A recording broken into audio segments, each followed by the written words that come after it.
Je disais que moi, je ne comprenais pas pourquoi les pays africains étaient en train de négocier en position de faiblesse. Quand vous voyez tout ce qui est en train de se faire dans ce monde, quand vous êtes en train d'analyser cette situation en Ukraine, je ne vois pas comment vous négociez en position de faiblesse. Parce que clairement, vous êtes en train de voir que deux camps vont se former. Il y aura le camp de la Russie et de la Chine, et il y aura le camp des Européens et il y aura le camp des Occidentaux. Vous, maintenant, vous êtes les Africains et vous êtes un peu neutre dans tout ça. Comment vous êtes en train de négocier des contrats en position de faiblesse alors que tous ces pays, surtout les pays européens, ont besoin de votre énergie maintenant pour pouvoir remplacer l'énergie russe. Ils ont besoin de l'Afrique aujourd'hui plus que hier.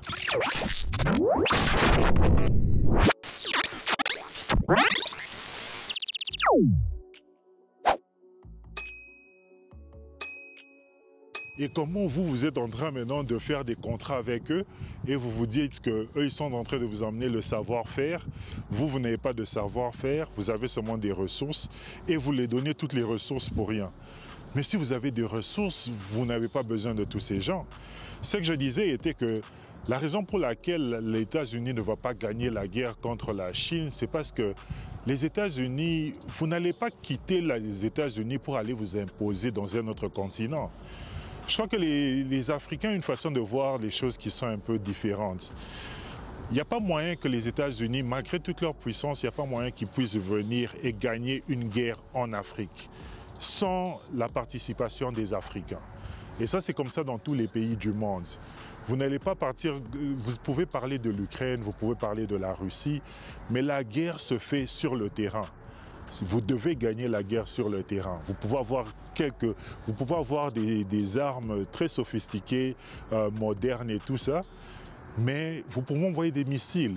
Mais les gens qui contrôlent les villes et les cités, ce sont les gens qui habitent dans ces terrains. Donc, pour que vous puissiez gagner des guerres, vous aurez besoin de gagner des territoires. Donc, vous aurez besoin des bots sur le ground qui vont commencer à se battre pour vous.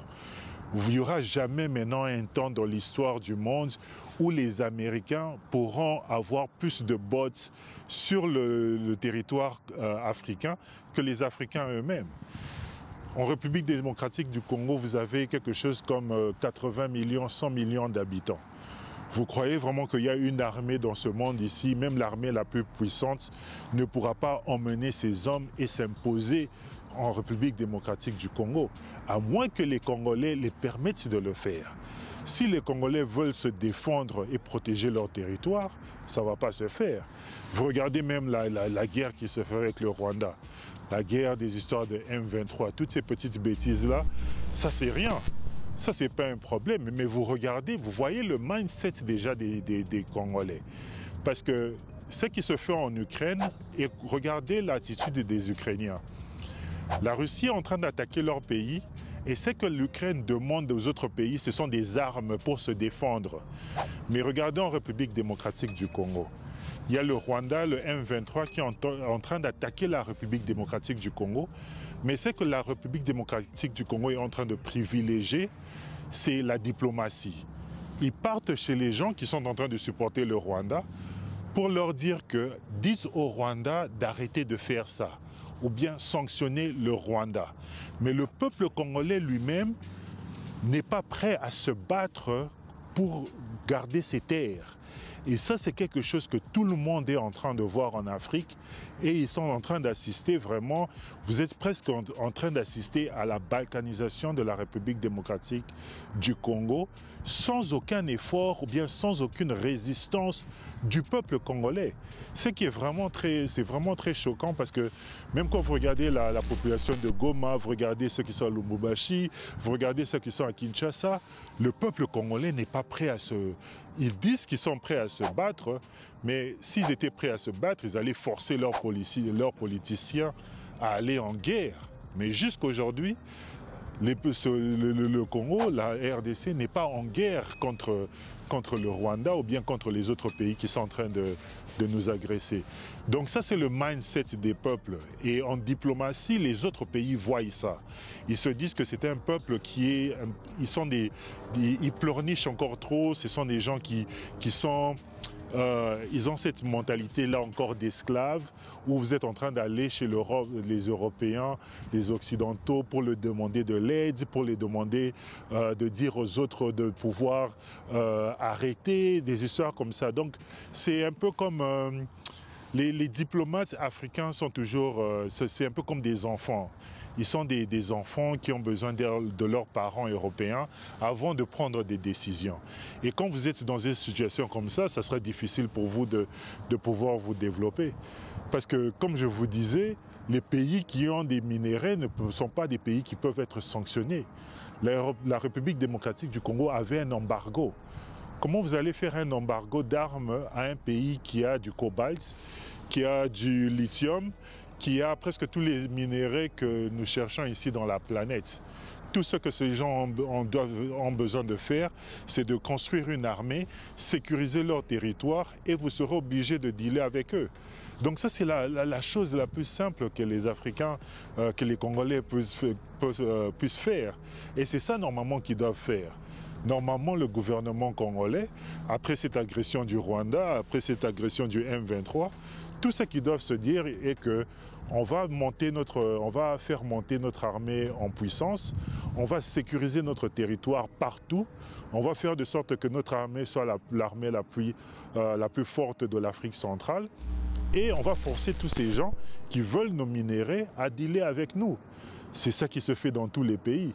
Mais quand vous n'avez pas ce leadership-là, capable de pouvoir monter une armée, capable de pouvoir utiliser sa population pour mobiliser et commencer à se battre, c'est là maintenant que vous allez voir des situations où vous serez obligé de céder des terres sans résistance et ça va partir comme ça et vous allez perdre.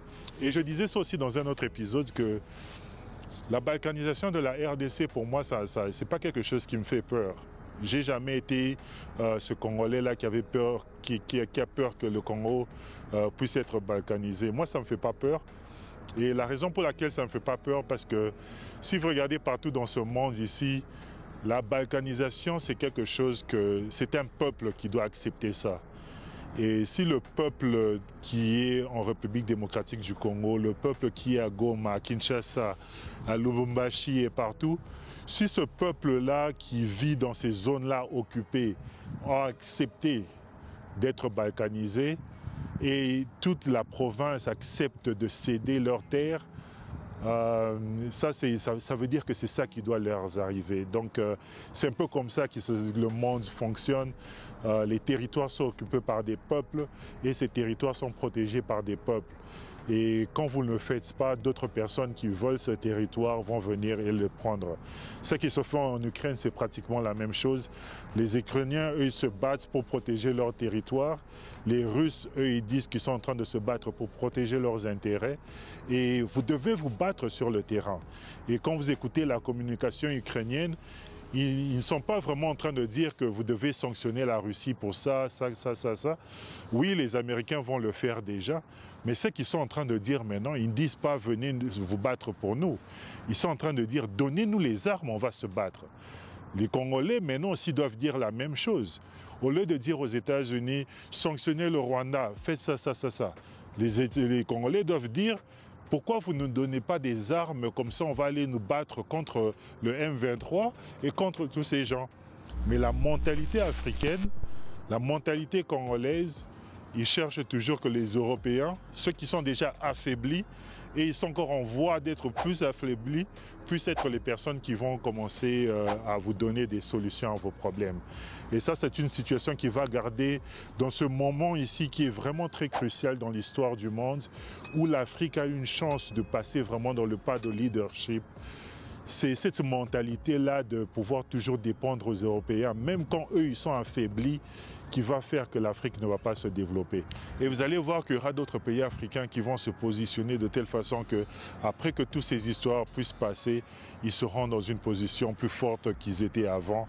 Mais les pays comme la République démocratique du Congo, les pays surtout francophones africains, ils sont là toujours avec cette même attitude-là de dépendre des Européens, de signer des contrats où ils donnent tous leurs minéraux parce qu'ils n'ont pas de connaissances, ils se disent qu'ils ne connaissent rien, ils n'ont pas d'argent, leurs banques ne veulent pas de donner d'argent. Mais tout ce système-là européen, cet ordre mondial créé par les Occidentaux, les Africains cherchent toujours un accès dans ça.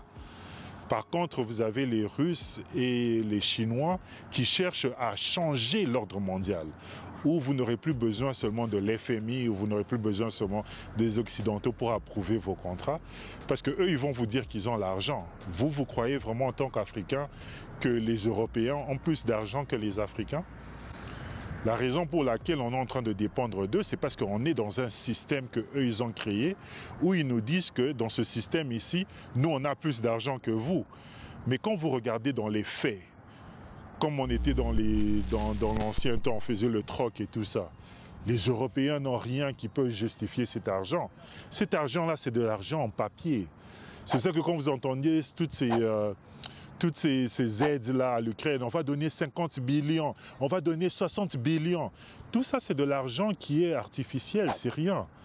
Le vrai money, la vraie valeur, c'est dans les ressources, c'est dans le cobalt, le cuivre, l'or, le pétrole. C'est ça les vraies ressources que les gens vendent. Vous pouvez vendre ça pour gagner de l'argent, ou bien vous pouvez vendre ça pour l'échange d'un autre service. Donc c'est un peu comme ça que le monde a toujours fonctionné. Mais je ne comprends pas comment les Africains vraiment ont tout changé. Ils sont entrés dans un système un peu... ils ont vraiment acheté la propagande européenne. Ils ont vraiment cru à ce système que même dans une situation où ils voient l'Europe en train de chuter, eux, ils se disent toujours que les Européens auront des solutions à leurs problèmes. Donc ça, c'est quelque chose qui est grave. Ça, c'est quelque chose que je voulais partager vraiment avec tous les Africains. On doit arrêter vraiment de voir les histoires de cette façon. Et même quand vous êtes en train de parler des contrats chinois, tout ça, vous regardez tout ça qui se fait dans les contrats chinois. Ça, c'est pour tous ceux qui sont des Congolais. Ce problème-là de contrats chinois, c'est un faux débat. Tous les contrats qui se font en République démocratique du Congo, c'est pratiquement la même chose. Quand vous partez déjà avec le programme de 100 jours, on vous dit déjà dans un programme, vos experts, vos scientifiques, vos politiciens, vous disent déjà dans un interview qu'ils se sont lancés dans ce programme-là sans avoir un projet. Ils n'ont pas fait d'études, ils n'ont pas fait de calculs. J'ai parlé beaucoup de fois du project management. Comment vous pouvez faire un projet sans études? Vous êtes en train de faire quoi? Alors, nous sommes en 2008. Nous sommes en 2008 et on doit concevoir ce programme, les programmes sino-congolais. Nous savons que d'un côté, il va y avoir un financement. De l'autre côté, nous avons également une force, parce qu'il y a certaines personnes qui disent que c'est vrai que nous étions en état de faiblesse. Mais attention, cette faiblesse, il faut la situer à quel niveau? Mais les forces, c'est que nous avions la matière première dont la Chine avait besoin. C'est déjà une force, c'est ça. Donc, en négociant, on savait que nous avons ça. Mais maintenant, allons sur le terrain des infrastructures. Parce que ici, à la CGT, nous ne parlons pas des mines, nous ne parlons pas de choses, même pas des conventions. Ça se fait ailleurs. Nous, ce sont les infrastructures. Donc, en 2008, on réunit un groupe d'ingénieurs de tous bords pour pouvoir faire l'inventaire de tous les problèmes d'infrastructure que nous avions dans ce pays. On a pris des ingénieurs de l'OVD, Office de route, ONATRA, Régie des eaux, partout. Ils se mettent ensemble, ils sont 40, il est dirigé à l'époque par un coordonnateur qui est aujourd'hui le DG de l'OVD, M. Toumba. Donc nous sommes tous autour d'une table, tous les Congolais, et on fait ce qu'on appelle un chapelet d'intention. On dit, pour développer ce pays, qu'est-ce qu'il faut? Chacun dans son domaine fait un inventaire et il donne la liste. Donc, la NCC va dire, moi, pour être performant, je voudrais avoir la route de Sakania jusqu'à Ilebo.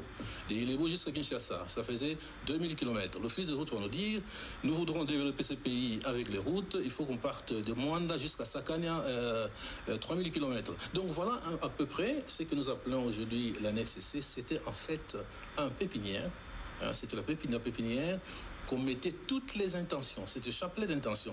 Alors cette liste-là, on va le remettre aux entreprises chinoises pour leur dire, voilà nous ce que nous voulons pour le moment qu'on puisse construire. C'est à eux à choisir. Non, c'est pas eux à choisir. En fait, c'est nous qui choisissons, mais nous devons, enfin, il fallait bien encadrer les demandes. Oui, mais cet annexe C qui aujourd'hui qui attire toutes les colères, oui. Cette annexe C ne pouvait pas être financée par les 3 milliards. Pas du tout. Mais alors pourquoi parler de ça? Pourquoi promettre ça? Pourquoi mettre ça sur la table? C'était pour faire accepter ce projet à tous à ce moment-là?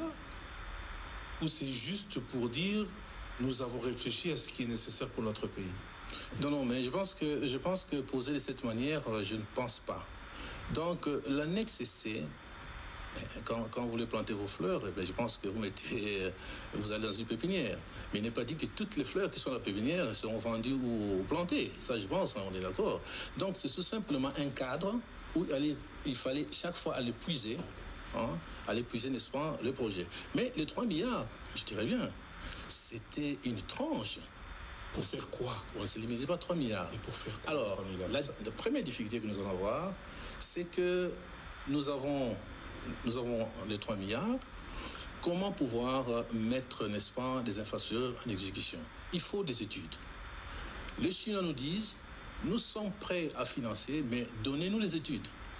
Parce que c'est notre pays, c'est nous qui avons la capacité de dire voilà ce que nous voulons. Mais à ce moment-là, nous avons cette incapacité. Ça, nous devons être humbles pour le dire que nous n'avions pas la capacité de pouvoir sortir. Je vous ai parlé des 40 personnes qui étaient autour d'une table. Chacun devait trouver un moyen de dire moi, dans mon secteur, voici les études qu'on peut faire. Il n'y en avait pas. Alors, ce qui est choquant, il fallait bien commencer à faire quelque chose. Sans études.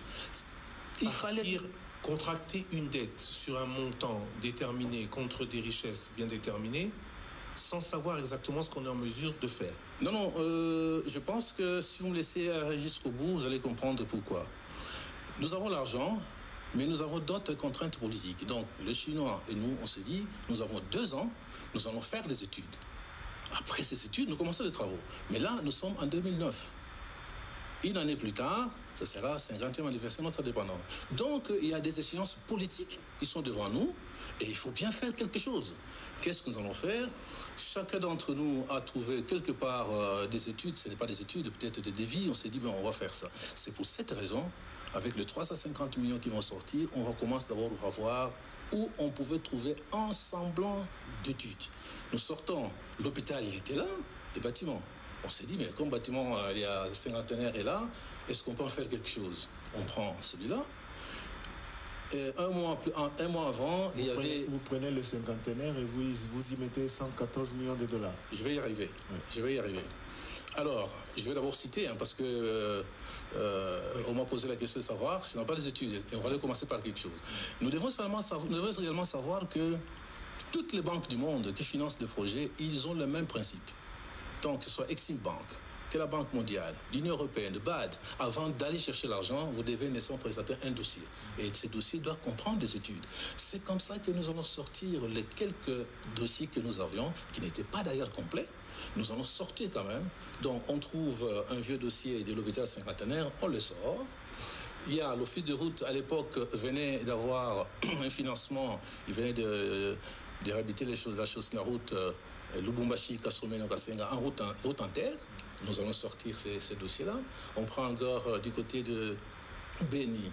Il y avait également des routes en terre qui n'avaient rien à voir avec ce que nous voulons. Nous voulons avoir des routes asphaltées. Là, on est bien d'accord. Alors, un mois plus tôt, la route du tourisme, eh bien, il y a eu de gros éboulements. Toute la vallée, toute la colline que vous voyez là-bas, c'est une colline qui est presque artificielle. Elle a été construite pendant qu'on avait construit la cité de l'Olia. Il est tombé.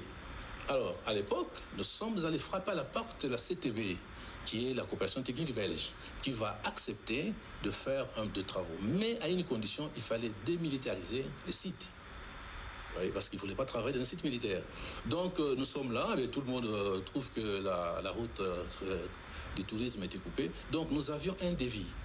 eh bien, c'est ces défis-là qu'on va porter à la place publique qui nous serviront, n'est-ce pas, pour commencer les projets. Voilà comment nous allons commencer dans une catastrophe et on va demander alors aux Chinois de commencer à faire des travaux avec des chantiers où il n'y avait pas des études, mais on travaille, on fait des études, on fait le travail, on fait des études, et c'est comme cela, nous signerons avec les entreprises chinoises des contrats d'études et des travaux. Donc à ce moment-là, le souci est plus politique que technique. C'est-à-dire, ça veut dire que vous êtes plus pris par les contraintes politiques au moment où on a signé, parce qu'on a signé en 2008. Oui. Là, vous parlez de 2009 et 2010, on va à toute vitesse. Le souci, donc, à la signature a plus été politique que technique. Et vous ne courriez qu'après des échéances politiques sans vraiment vous soucier des réalités techniques. Je peux dire oui, parce que, comme je vous ai dit, il nous fallait, nous, que ce soit la partie chinoise et la partie congolaise, il nous fallait au moins 2 ans pour faire des études. Mais là, nous sommes pris des cours. 3 mois, 4 mois après, on nous demande de commencer les travaux. Nous disons, qu'est-ce qu'il faut faire? On s'est dit, nous allons travailler, mais tout en travaillant, nous faisons ces études. Et vous savez que dans tout projet, quand il n'y a pas d'études, il y a dérapage. Et justement, monsieur le directeur général, nous avons aujourd'hui affaire à un technicien. Vous avez commencé par dire que ce contrat était bien négocié, contrairement à ce qu'en conclut l'inspection générale des finances. Comment vous allez négocier un prêt aussi important qui engage la nation, sachant, comme vous l'avez dit vous-même, qu'au préalable, il faut des études pour que ces infrastructures au pays soient financées sans pour autant prendre soin de mener ces études en amont? Et quand vous avez déjà des mentalités comme ça, c'est presque tout le système qui est abîmé. Et au lieu d'arranger ce système-là, vous êtes en train de dire que le contrat chinois, c'est eux qui nous ont fait ça. Donc c'est un peu... les Africains doivent arrêter de se plaindre. Les Africains doivent commencer à faire des choses dans le sérieux. Il y avait de l'argent qui est sorti pour des programmes comme les 100 jours. Il y avait de l'argent qui est sorti pour d'autres programmes, d'autres projets. Il y avait beaucoup d'argent qui a été détourné, mais personne n'a été arrêté, personne n'a été sanctionné en République démocratique du Congo. Et il est difficile aujourd'hui de dire maintenant aux gens que c'est la Chine avec leurs contrats qui sont en train de nous faire du mal et tout ça. La vérité est que les Congolais ne sont pas encore prêts de se prendre en charge eux-mêmes. Les Congolais ne sont pas encore prêts à sanctionner leur population parce que c'est seulement à travers la sanction que des histoires comme ça ne vont pas se refaire. Le jour où les Congolais vont commencer à sanctionner, vous allez comprendre, vous allez commencer à voir que les autorités congolaises sont sanctionnées. On les envoie en prison pour des actes qu'elles ont pris dans leurs fonctions. Vous allez voir que c'est là que les choses vont changer en République démocratique du Congo. Ce contrat chinois, il ne sera jamais gagnant-gagnant. Tant que les Congolais ont le mindset qu'ils ont, ce contrat-là ne sera jamais gagnant-gagnant. Parce qu'il n'y aura pas des sanctions à cause des autres personnes qui n'ont pas été sanctionnées. Ceux qui volent maintenant vont dire aussi qu'on ne peut pas être sanctionné parce que nous, on ne vous avait pas sanctionné. Donc vous allez créer une culture où l'impunité est récompensée. Donc c'est un peu ça que je pense du contrat chinois. Maintenant, j'entends qu'ils vont débloquer 500 millions de dollars. Mais 500 millions de dollars, c'est mieux encore que ce soit eux qui fassent les travaux. Parce que le contrat, initialement, c'était pour les infrastructures. Donc, si c'était un contrat des infrastructures, ce serait mieux pour eux d'aller faire encore leurs travaux et terminer leurs travaux au lieu de donner cet argent à la partie congolaise. Et comme je disais, du côté du Congo, il n'y a pas du sérieux. C'est-à-dire qu'on va seulement détourner cet argent et le cycle va continuer. Apprenons maintenant à changer les choses en République démocratique du Congo. Apprenons à changer les choses en tant que peuple africain. Voyons analysons un peu ce qui est en train de se faire dans ce monde. Regardons un peu nos partenariats, regardons notre positionnement dans le monde et essayons un peu de comprendre comment les choses sont en train de se négocier. Est-ce qu'on a des possibilités? Est-ce qu'il y a d'autres partenaires qui peuvent nous permettre de négocier de ce côté ici ou bien de ce côté ici en position de force? Mais moi, je vous dis que de la façon dont l'Europe est en train de de se comporter. Je vois un avenir vraiment très sombre pour l'Europe s'il continue dans cette direction. Et c'est quelque chose qui représente vraiment une très grande opportunité pour les Africains. Les Africains doivent seulement comprendre ces choses, nos diplomates doivent comprendre ça. Comme ça, ils vont arrêter de négocier en position de faiblesse. Il y a vraiment un power shift important qui est en train de se faire dans ce monde. Et vous êtes en train de voir que c'est en train de partir vers l'Asie, vers la Chine, vers la Russie. Donc il est vraiment très important que les économies africaines puissent savoir comment se positionner dans tout ça. Parce que même selon les Américains, l'Europe, ce n'est pas vraiment ça qui est important pour eux. Ils savent que le futur, vraiment, c'est dans l'Asie et ils ont envie de mettre plus de ressources.